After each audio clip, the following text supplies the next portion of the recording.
Hey guys, so I got Revit 2020 on my computer, and I was having some issues originally when I tried to download it, but I finally got it on here.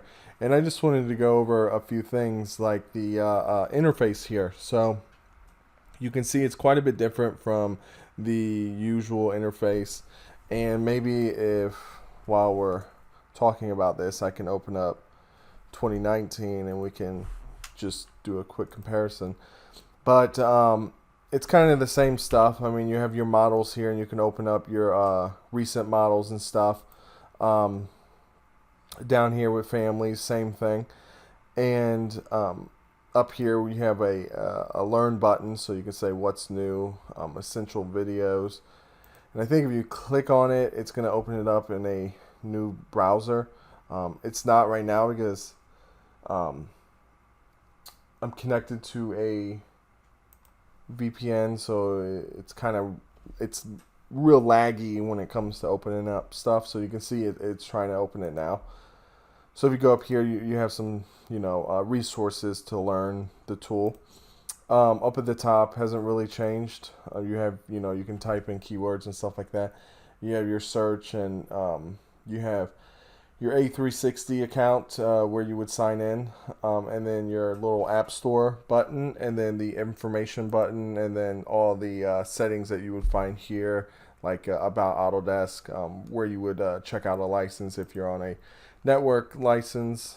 Um, Over here to the left, models, families. So these operate almost the same way. If you go to open, you can open up a new or open up an existing model. If you do new, you can, it'll open up your default templates that you can pick from, and you can open the model from there.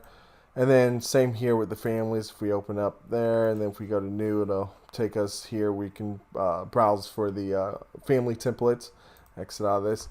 And then down here we have the BIM 360 tab. So right now it's set on recent files, but we can click on one of these. So this project that I'm working on, just a test project for when we launch BIM 360, but it'll take us to this dialog box and we can browse out to our models. I think this one might have some models in here, so we can maybe take a look at that. I'm not entirely sure.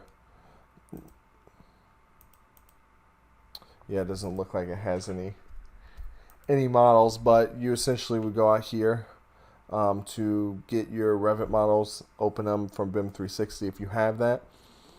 To get back, you can press Recent Files.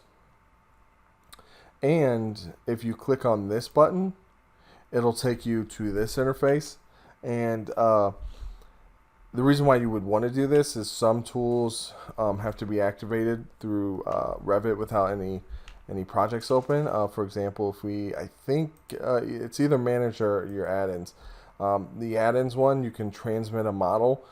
So you would come here and press it. You could also launch your work sharing monitor, convert, and then get some information on format. And as we saw in manage, you could mess with your macros and stuff. So you can come in here, and if you have any macros you're working on or whatnot. And I think that's it for what you can access. It's just going to be in your manage tab and your add-ins tab. But mostly what I usually do if I have to access it this way is I'll jump in here and transmit a model. And to get back to your screen where you would open it, a model, you could either come here and open up your model. So you could say open and then say either project or family. Same here with new. But if you want to get back to that original screen, you would come up to this button up at the top, and then it would take you back to this main workspace or whatever you want to call this.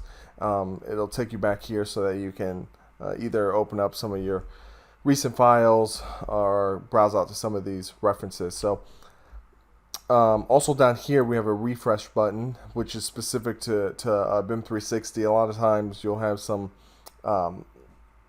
wait times when you're uploading and moving files around and BIM 360, and you may want to refresh it. And it might work if you press F5 too. I'm not sure. I'm going to see if we close this. If I click F5. So I mean, yeah, if you click F5, it looks like it up here at the top. It has a little loading bar, and it's refreshing it. So there you go. So that's just for kind of a tiny tip. If you click F5, that refreshes. That's just a default key for refreshing practically any page. If you're on a website, F5 to refresh. It's just a quick way to do it. I think you can also in Revit if you needed to. I'm not sure if you would need to click on it, but it's there if you guys need it. So it's definitely a useful tip I found out recently. So that's it. Just wanted to share the interface of Revit 2020. Hopefully you liked it. If you have any questions, please reach out and like, share, comment, subscribe if you want to see more. And thanks a lot.